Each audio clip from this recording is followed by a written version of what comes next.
Vaheguru Ji Ki Fateh. Satnam, my name's Rajinder Singh, and thank you for coming to me, another show of Conscious Living. It's the show where we get inspirational people every week, people who try and do something for the community, who are doing something for themselves and have the skills that we can all learn from.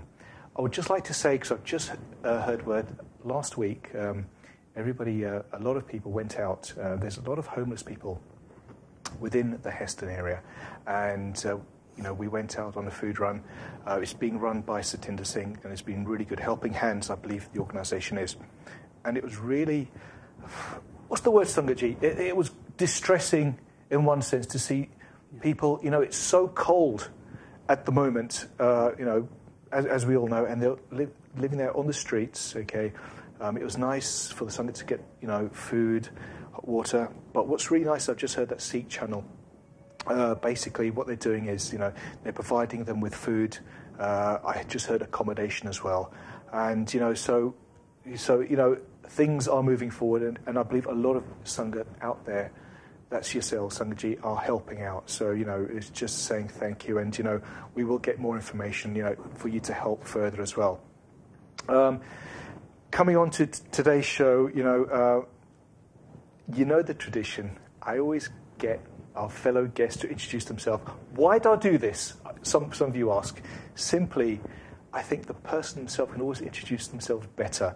But just briefly, we have Nick over here. We have Phil.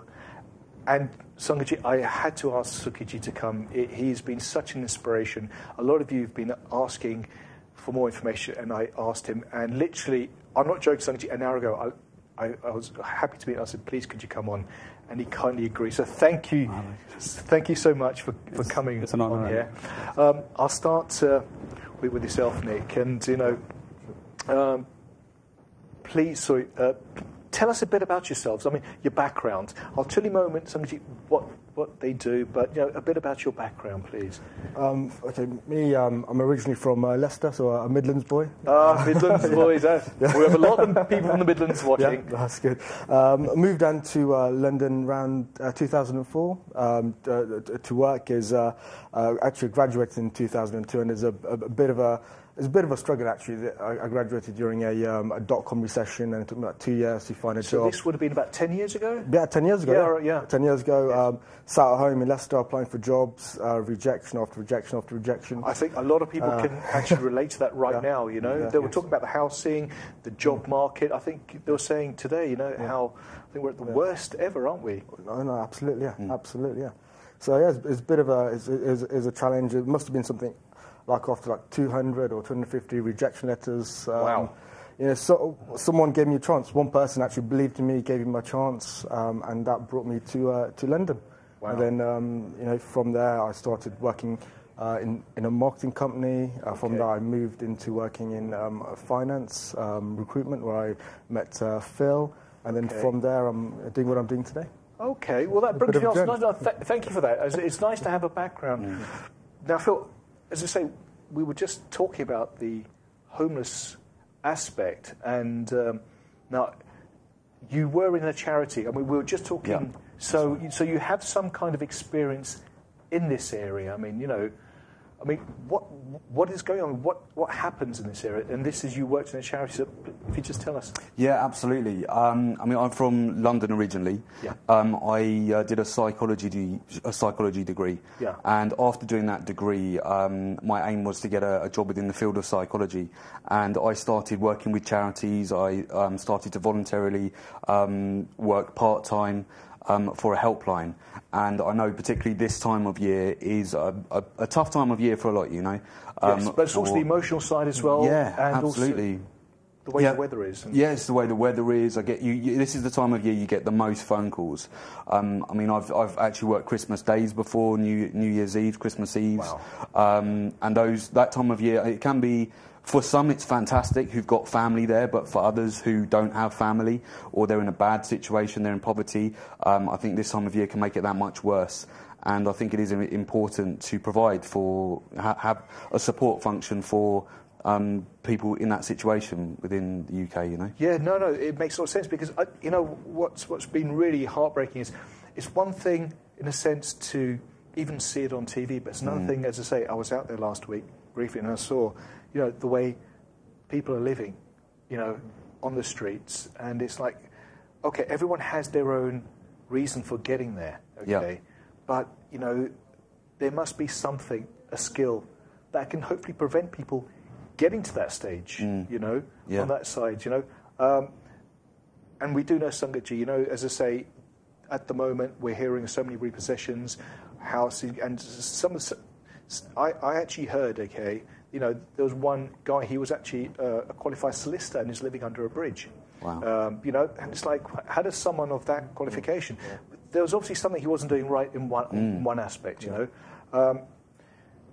Sukhiji, as I say, what's nice is that, in a sense, you've got an overall business strategy of understanding this, as you say, just like Phil was saying, the psychology aspect as well. Yes, that's right. Yes. How does this happen, and what can people, in your view, do? Well, firstly, I'd like to thank the viewers for having me back a third time. I'm not quite sure why Das has actually been quite popular in this environment, but I will do my most best to ensure that I can deliver all the information that required. There's been quite a good response. Thank you for coming back. For having me back. With reference to why it's happening, in my limited research that I've done over a very short period of time, it's been very much around many different aspects. There's also houses breaking up. There's also the financial strain that people are going through. Just recently on the BBC and stuff, there was a money program that came on, and recently they've been talking about money within couples, and even people. I saw that. That's right. Yes. Even with people with £40,000 as an income are struggling with just two offspring. Yeah. That's at a time when, in economic reasons, it shouldn't be so bad because of the fact that we've actually got haven't actually got an official recession going on now, and we've also have the interest rates, which are pretty much at the lowest they possibly have been, like base rate being at still 0.5. Now, if going forward that raises, then we can see quite sincerely that there's going to be a tighter budget than what there is right now. And on the flip coin, to keep it all away from just being mundane, we find a lot of people who are thriving in this environment as well, where they're into the investment strategies, and they find things, vehicles, to be able to invest their money into, and allowing them to get a good return on an investment as well. Now, that could be property, which allows people to have a hard, fast, a touchy-feely sort of a commodity that they can physically hold onto, traditional businesses, and also consultancy. But on the same token, these gentlemen here are bringing a brand new flavour to the marketplace, especially for the Asian market, where it could be online trading as well, which I'll leave them to talk about. But as it comes to what solution there is, you were talking about the gentleman who is a solicitor living under a bridge.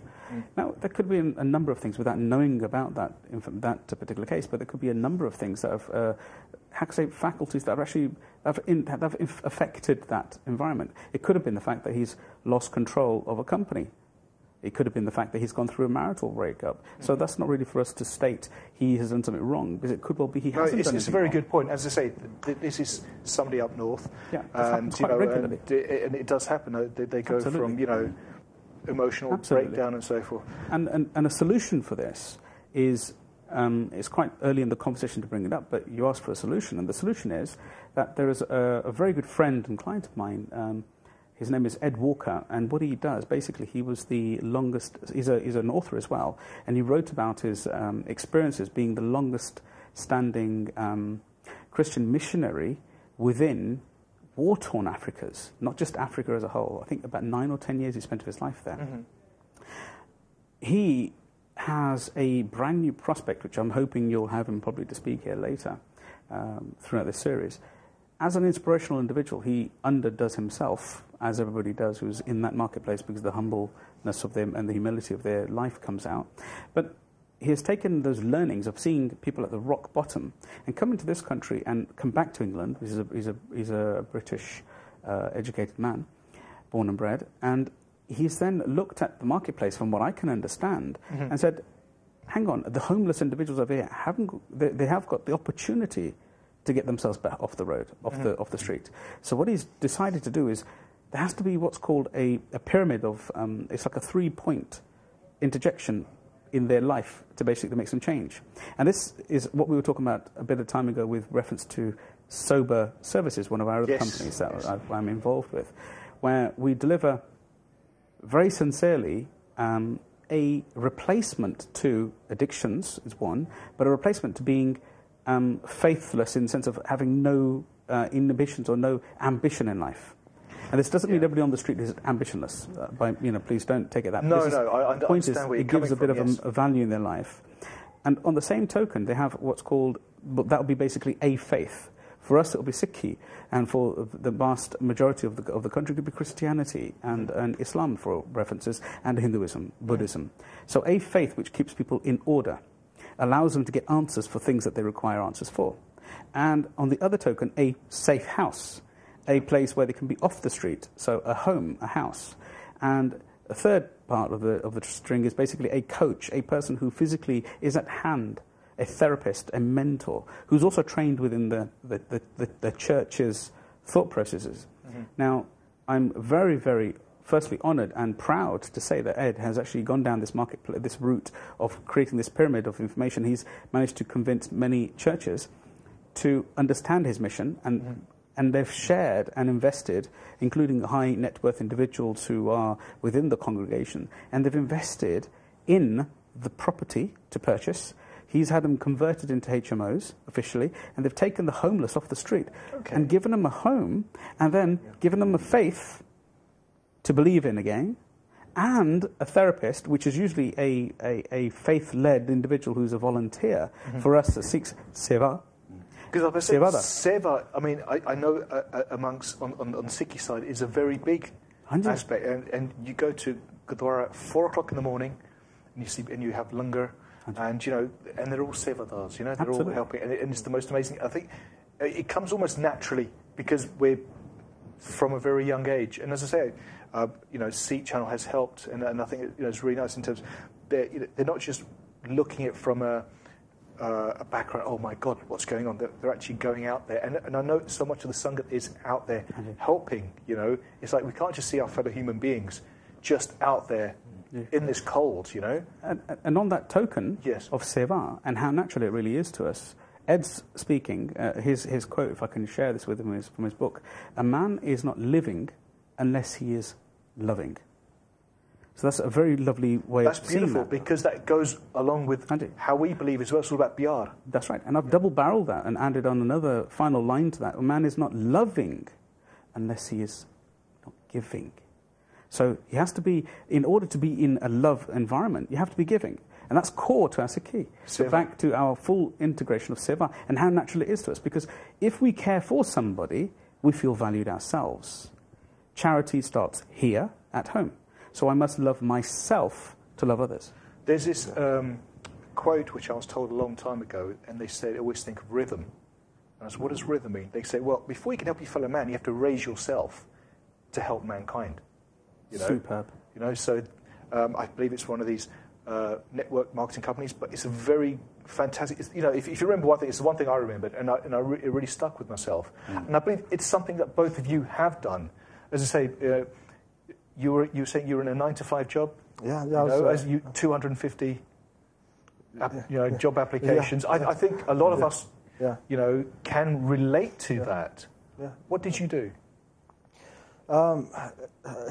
It was a challenge. I studied in Surrey, moved back home in 2002, and I guess my expectation was I'd apply for a couple of jobs and I'd get given a job straight away. It's how we're taught. I was talking with somebody last week. We're taught, there's not enough jobs. You have to keep filling out application forms. Perhaps it's the way where indirectly, you have to find a job. Yeah. Okay. I think, being in that situation actually opened my eyes to the real world. I never thought it would be that hard to get a job. Even get an interview is the hardest thing ever.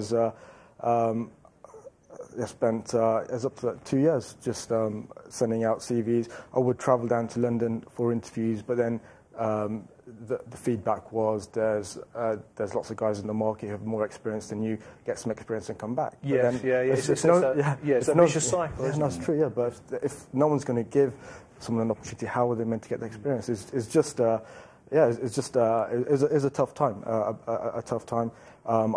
After I guess something like 200 or 250 rejections, it must have been one of those last ones. I applied for a job.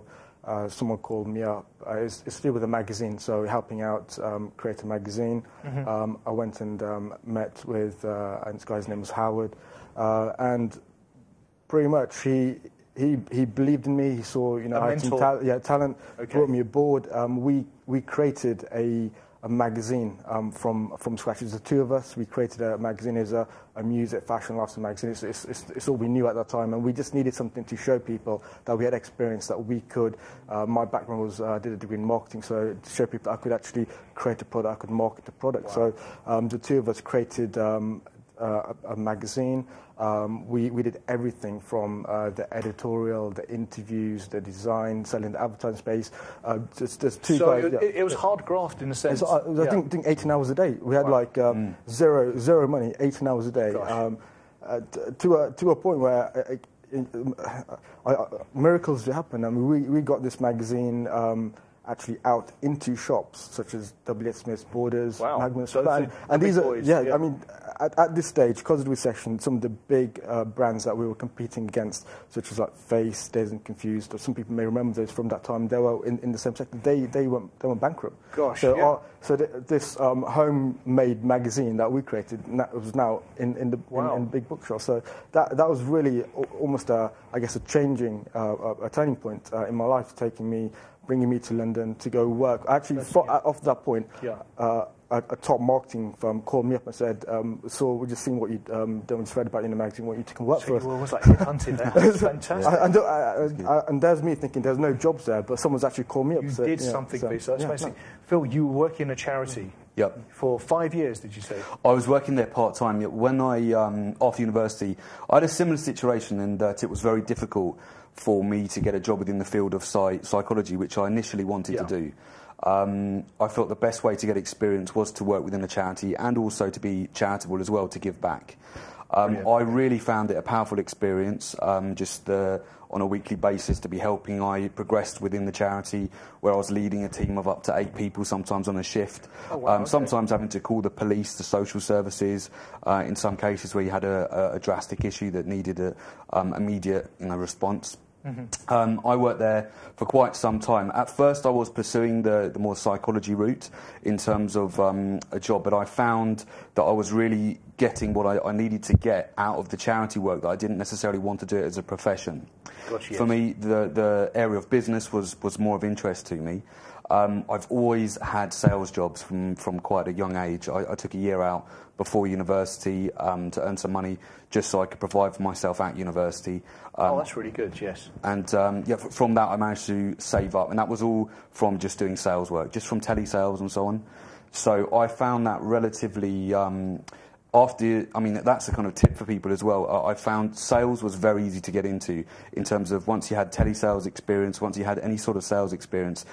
It can be very fast turnover, though, and it's not the best of industries to be in. You learn so much about yourself, don't you? You do, yeah, absolutely. Yeah. And I think it's Rob Kiyosaki who says one of the first things, Rich Dad, Poor Dad, right? Yes. It's very important to be able to sell yourself. Yeah. And it's one of the key things you do need to learn. So learning that fairly young was good for me, in a sense that although I couldn't get a job in anything related to my degree, it was easy for me to get a job in sales.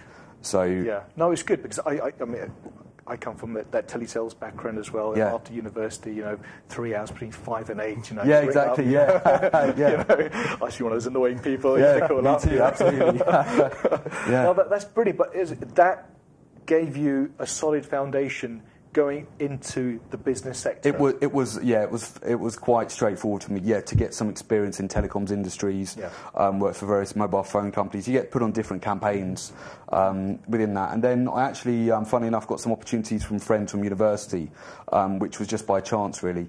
A friend of mine joined a recruitment firm, IT recruitment firm, and he was asked if he knew anyone good and so on. So I was referred into the company, had the interview, and they took me on. Wow, that sounds wonderful, actually. Sukhi, I think what's really nice is that they've both gone down the route which is the more rocky road.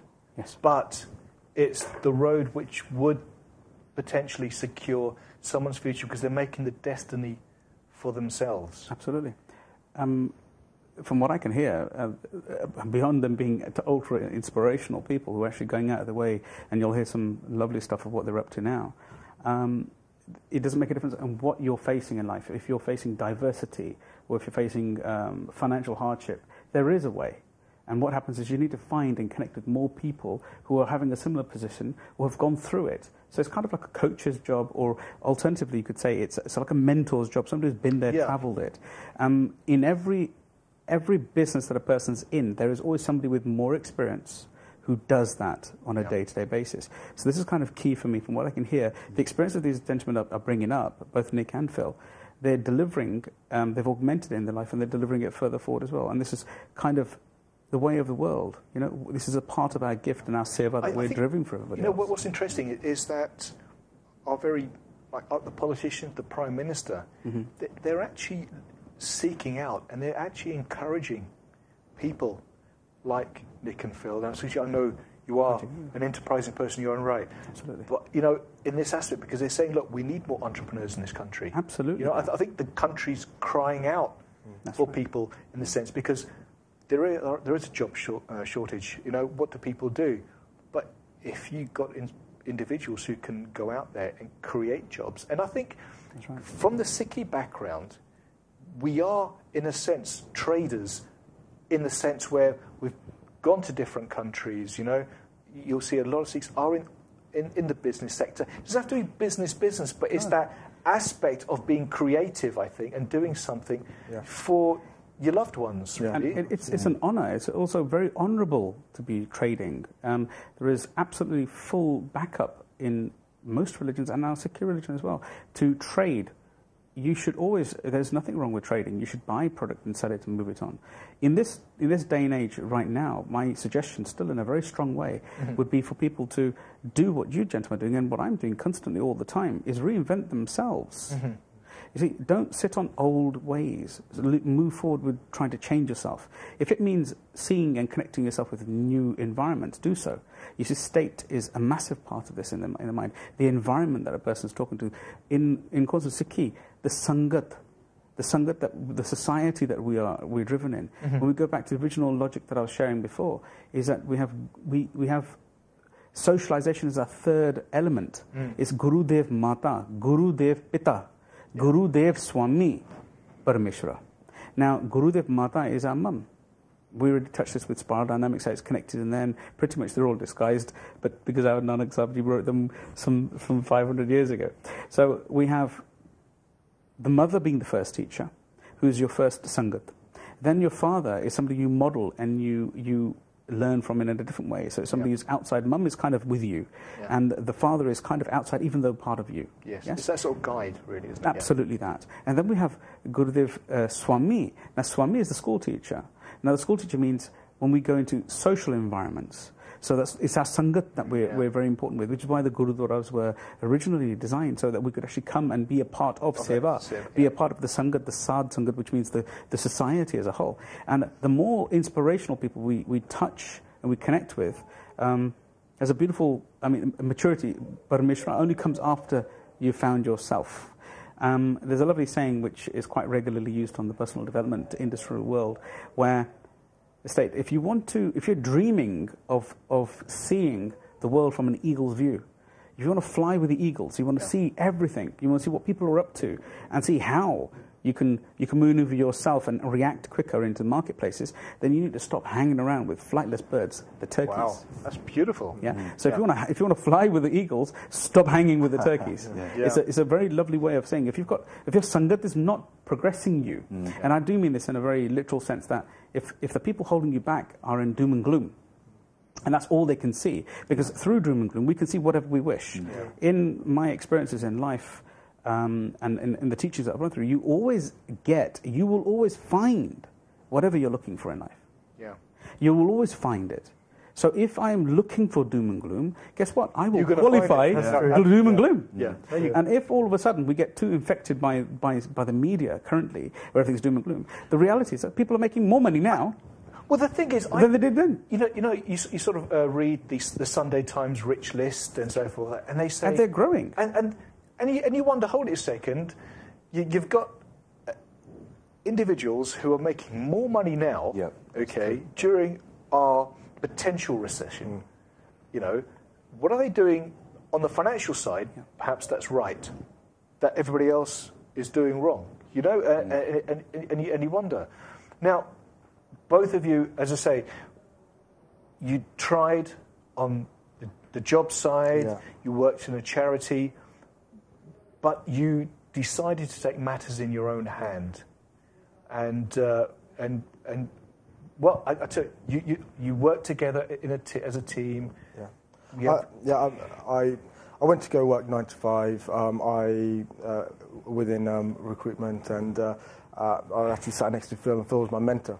Wow. Okay. I was pretty inspired by you know, the way Phil's work ethic and the way he's working, and you know, he's a good role model to look up to, and it's good, and it's true. It's who you hang around with, or the people you saturate yourself with, is the person you become like. It's the belief system you buy. They say if you want to know somebody, look at their friends. Yeah, because that's the sort of As soon as I changed, almost I guess. The people I was hanging around with, it's almost my whole world changed. My whole belief system, the things I want to do, my ambitions, a lot changed straight away. It's a big shift.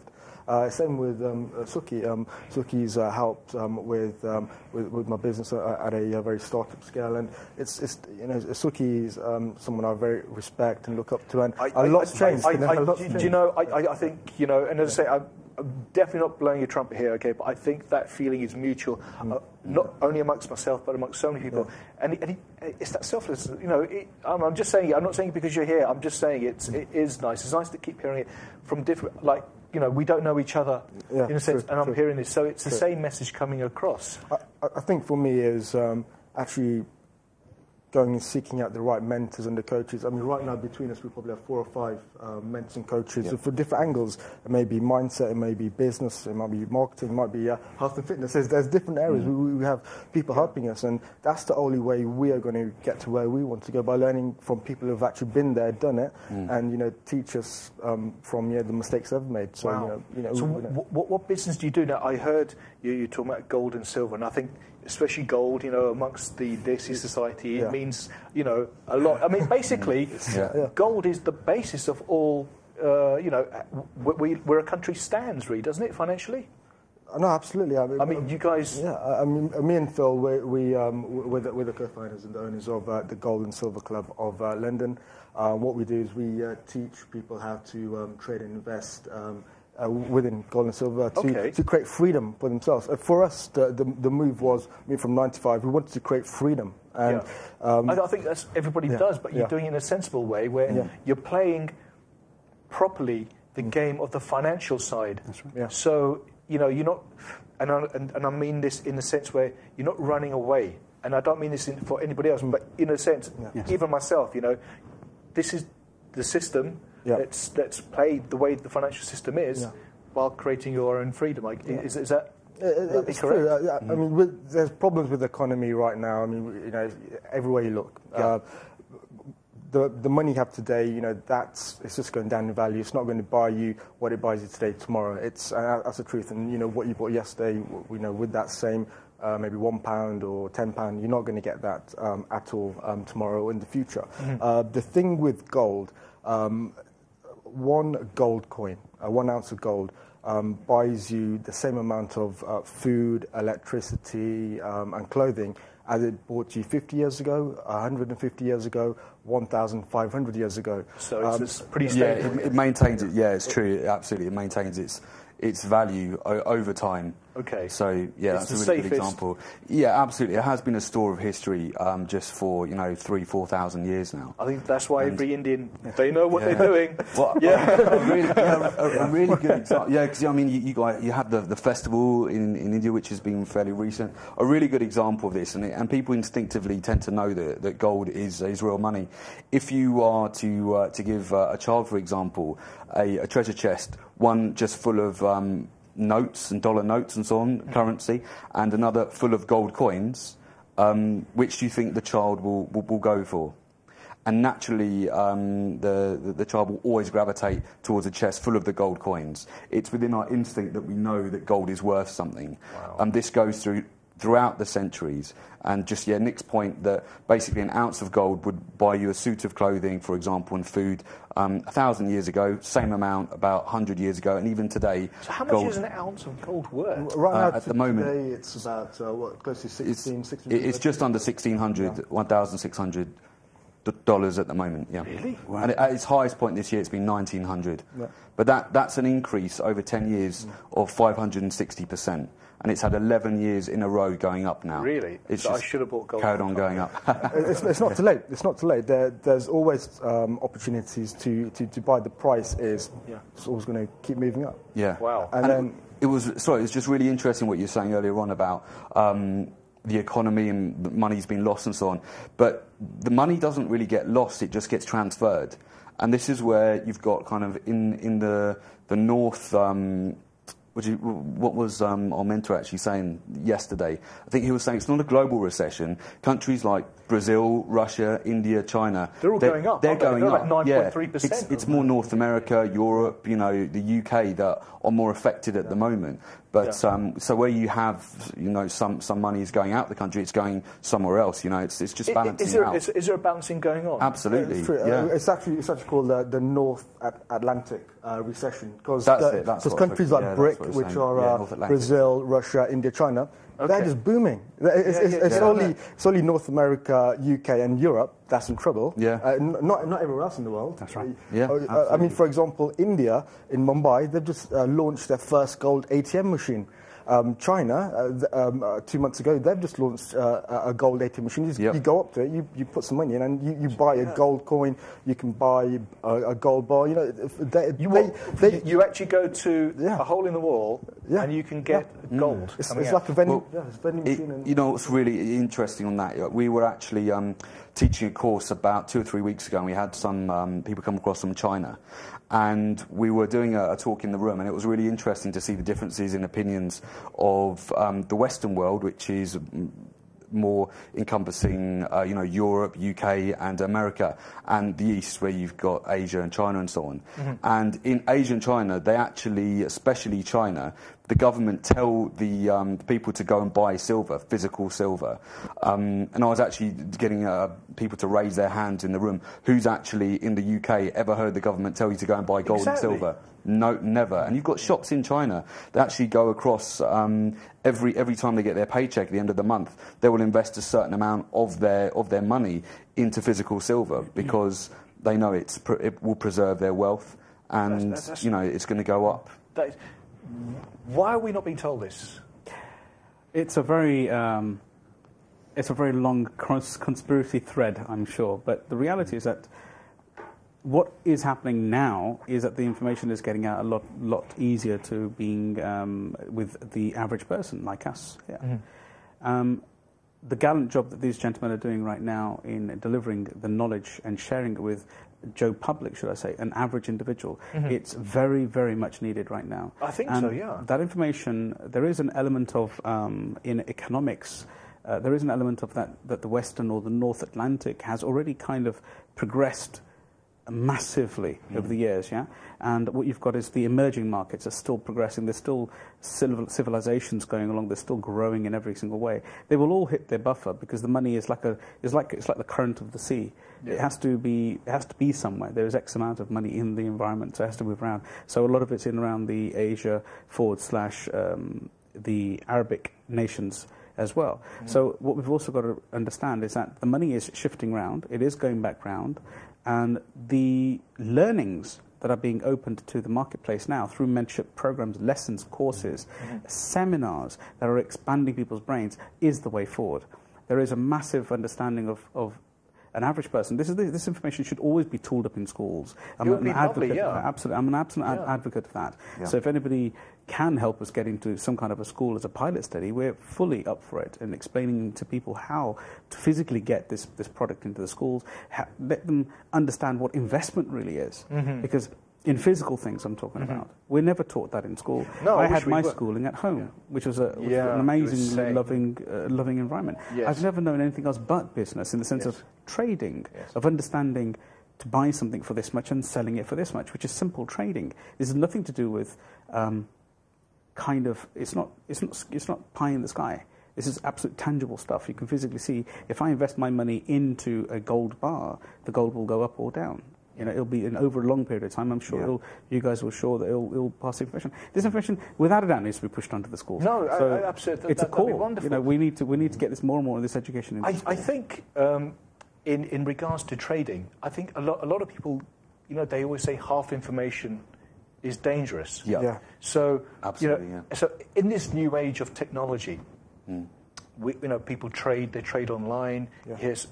And some people get confused. In my opinion, for example, you know, I wouldn't be happy with gambling, but trading I am very happy with. But the government has a tax-free aspect on share. Is it share trading? No, it's a spread betting. Spread betting, yeah. Yes. Fixed odds, yeah. Yeah.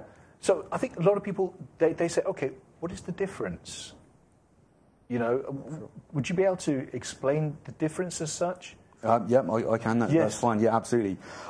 When you're actually spread betting, as opposed to actual trading, you're not actually taking physical stock you're not actually taking the stock for yourself. You're not buying it. Yeah. You're betting for it to go up or down. Okay. So the big advantage of that is the leverage that you get with spread betting, but you're managing your risk is less. Okay. So when you're spread betting, it is a trade. It's exactly the same. So if you're going to buy a stock of, for example, Marks and Spencers, if you're going to buy that, on every £1 that it goes up, that would be the equivalent, for example, of you going up either between 1 point or 100 points on spread betting. Okay. And because of that, you can make money just as easily via spread betting, and you can manage your risk better. It's tax-free. And the real beauty of spread betting is that you need a lot less money to get started, and you avoid all the broker fees that you would with trading. Typically, you're paying anywhere between £8 to £15 to buy, £8 to £15 to sell, and you pay tax on that. But I suppose with anything, you can make money as well as lose money. Yes. With I guess with stocks and shares, you make money when they go up. When you use tools such as spread betting, you're making money if, let's say, an asset class, or if it's a company, a stock, if it goes up or it goes down. So it's both ways. Even if it's a sideways market as well, there are opportunities like that. There is a difference, but I guess when you were talking about there's a lot more, rich people or wealthy people in this economy, it's because they are using these kind of tools. You know, they understand. Well, they must be doing something. You know, Yeah. And I think every company that if you've got a job, it is actually probably being traded in some aspect. You know, the shares of a company. So you're actually dealing with the shares. What do you do as a business in terms of would you say would be your fundamental business? Okay. What we do is we hold seminars and workshops to teach people about these opportunities within the commodities market, mainly gold and silver. We teach them how to trade and also invest. There's a difference. Trading is by using the platforms. Potentially, it could be spread betting, or then it's also investing actually into physical gold and physical silver. I am listening to you. And in case you're wondering something, I didn't just pick up the magazine. You are actually in here, aren't you? Yes, we are. We're in this article here. And as I say, this is a well-known magazine.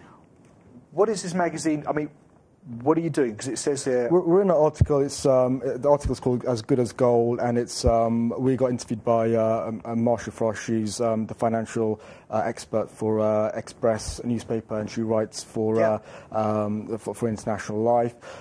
She interviewed some of the leading names within the gold space on investing to find out their opinion on what people should do. So it's just creating awareness on the subject. So me and Phil, we wrote an article in terms of what we do, how we teach people to I guess use these opportunities within this financial climate to really benefit. So and is now still a really good time? You can still absolutely make use, because I think if you've been saying it's going for 10 years, somebody might think, I've missed the boat on this one. I guess the main difference you've got between investing and trading, with investing, you're buying something for it to appreciate over time. Yeah. With trading, you can make money from a market going up or going down or sideways. I think it's shorting. So you can short the market. That's when you make money going down. We've got strategies that we teach. We've got a number of different strategies. Some of them are applicable to be able to make money. As recently, we've had a bit of a correction in the market,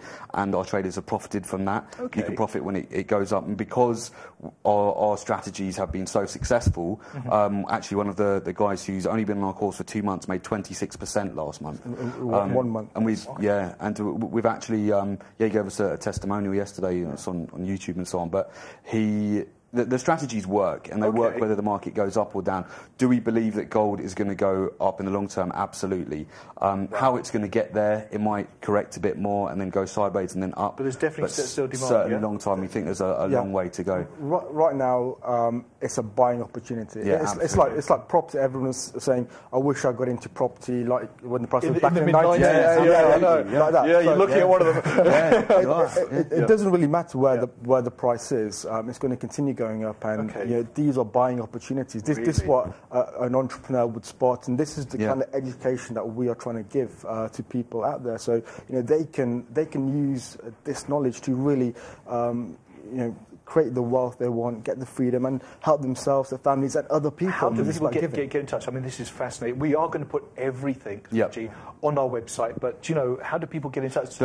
Yeah, I mean, there are two ways. I mean, probably the easiest way if people use social media and so on, would be just go onto Facebook, and we've got Gold and Silver Club of London on there. And go onto the page. If you like the page, you'll be kept updated with all our latest events. We do webinars. And has there been a lot of interest? Absolutely. We have on our Facebook page, we have over 4,000 people who are really interested in subjects, and just follow us, and we update them with videos, articles, the latest news. Okay. And also, if we put a link on our webpage, then will people, can people get absolutely. You can register. You can register on the website. Or go to our website. That's www.thegoldandsilverclub.com. Great. And there's a little area where people can register for a free webinar or a free seminar. We provide workshops, one-to-one mentoring. We also do webinars and Skype training. Wow. And the most important thing is the coaching that we do and the follow-up we do. We don't just do one workshop and leave people just at it. We provide a lot of support afterwards, and that's really important. And we have a whole group in a forum of successful traders who we regularly support. Oh, that's lovely. And that's really important. And you were mentioning that you also do seva with this aspect as well. No, absolutely. Our goal, our personal goal is that we, both me and Phil already, we contribute 10% of our earnings towards charity. And we'd like people in our trading club to start doing that next year. There's charities all around the world that we would like to start to give money to, and that's what we really aspire to. I think it's really nice. That really hits actually with the philosophy that I learned. You're raising yourself now, okay, and then you have the opportunity to help mankind. Because as I say, right at the beginning of the show, it was heartbreaking, Sangaji, to see these homeless people out there, but it's I don't want to feel sorry for them. We want to do something for them. It's lovely Sikh Channel's doing something, and we're just trying to get people who've got the skills, to get out there. It's all about taking action. That's what a lot of people learn. That's the missing link. Once you take action, you start to do something, then you'll see the results. That's so right. Just in terms of credibility, I mean, I'm a full-time trader as well. I mean, we're trading for over 18 months. Full-time, consistently doing in excess of 10%.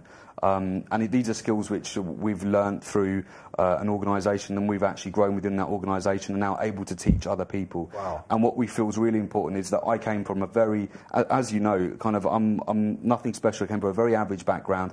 Literally anyone can do this. You just need the right mentors, the right strategies. And we, if I can do it, Nick can do it. We can help other people to do it. We know exactly. We're not, we weren't given kind of golden spoon. We weren't in the city learning these. We've learned these ourselves, and through organisations which teach them, and now we teach other people how to do it. Wow, thank you.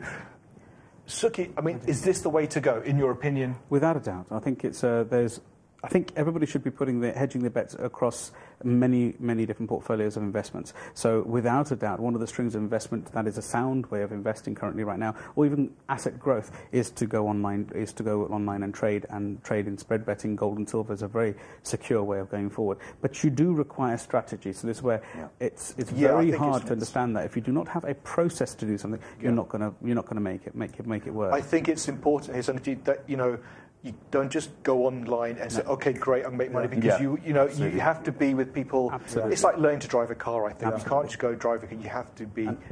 I wanted to share something really important about the seva aspect of things as well. How we've lived our life is very different, and I want to share a little theory that we have, like a philosophy. If we tend to just point at somebody like this sort of day, most people say, yes, it's a blame finger. So you blame a finger, and then there's 3 pointing backwards to you, so you should look 3 times yourself. We have a simple finger. This particular thumb simulates God's intentions with you. So our chit, our connection to our Maharaj as well. And then the other finger which we're pointing out to somebody is kind of like what I want to deliver. I want to do seva. I want to give £10 a week to somebody. What you must ensure is that you do not start giving before you can actually afford to live yourself. So that's not a strategy to get a good life forward. So if you're pointing if you want to give one section of your life, if you say you wanted to give £5,000 a year away into changing somebody's life, you need to look at the 3 fingers facing backwards, and these 3 fingers in the corner. So our philosophy is that you should be earning 3 times as much yourself as well. So give a quarter of your income to somebody else. That way you will be able to live, and only after a sustained amount. So it's kind of like a break even. So if you require £3,000 a month to live off, then you should be earning your £3,000 first before you start donating 10% of your income. Now, the surplus, Maharaj Papaji has always taught us, Father has always taught us, that you should always be able to care for your loved ones first, which is what Bani teaches us. We should look after ourselves first. Abraham Lincoln clearly says, you cannot help the poor by becoming one yourself. So what we need to have is we need to have enough income in our own hearts and our own wealth and family that we're not longing to earn more. At that particular point, our energy given when we give our seva away of 10%, we will have far much more energy in giving that away, so far much more love in giving that away. And then that's where the love and the giving comes back in. So you should be loving when you're giving. After a period of time in your life when you've got enough, it's like a break even in business, when you've earned enough yourself, and then the surplus you should be sharing. Absolutely, we should be. There's no faith out there that tells anybody in the world, including Sikhi, that does not tell you to give from your own mouth. It teaches you to feed yourself and everybody who means something to you, and then the surplus you should do something with. That is wonderful. No, you should always aim to earn surplus so that you can give, so we can help more people. Thank you for those wise words. Phil, any last words? It's been great to be on this channel today, and absolutely that was really powerful, Sikhi, what you just said. That 100% agree. I would say that just following on from what you were saying about the mindset side of it, that a lot of trading, and Sukhi touched upon it, is down to psychology, probably up to 80% or more. So in some cases it is down to having a strategy, being able to follow that strategy, being able to manage your risk appropriately, have the strategies work for you, have a mentor, be able to manage your emotions. So from that point of view, that's very important, and I fully kind of endorse the helping others, and that we have been given to charity. It's wonderful to hear that, actually, because, as I say, you're helping to build yourselves up, and then with that you can go out and absolutely help mankind. And plus it's a gift. The things we know, if we can give them to someone else and they can pass them on to other people within their family, they can pass them on. It is a gift. Education is a gift. Teaching a man to fish. Absolutely. No, that's wonderful. And that boils us down to a lovely Bani, the Shabad Jarasi, and my apologies for paraphrasing, Maharaj, please understand. This is Kehte Pavitr, Sunte Puneet. So basically, when we actually go to a stage of being able to teach somebody, is when we actually get 3 times the value of what when we learned ourselves. Because to learn is actually to teach. You cannot really sincerely learn anything unless you've started to teach yourself. So by the time you've shared it with somebody else, which is what you gentlemen are doing, that's when it gets ingrained, and that's what I'm absolutely passionate about. Hence why I spend a lot of my time and effort giving back. I'm involved in a lot of social organisations, as you've just noticed, with helping with sober services and Nik and Phil here, and obviously helping one-on-one businesses. My suggestion, just to leave it on a high note if I can, everybody who is in some kind of a turmoil in financial terms, I would sincerely say, if you have £3,000 to £5,000, £10,000 aside, get into entrepreneurial business, get into traditional business, get into some kind of a trading platform so you can build your wealth up and consistently earn 3 to 5% per month. And that's just on the underside of things. And then get into a business as well. Put your money into property, put your money into a business of some kind, so literally buy and sell a trade. This is the way forward that we should be running for, because it's a safe fee. Cool. No, thank you so much. We're really out of time. Sangaji, I will definitely have you guys on again, but we were just out of time. But thank you so much. Waheguru Ji Ka Khalsa, Waheguru Ji Ki Fateh.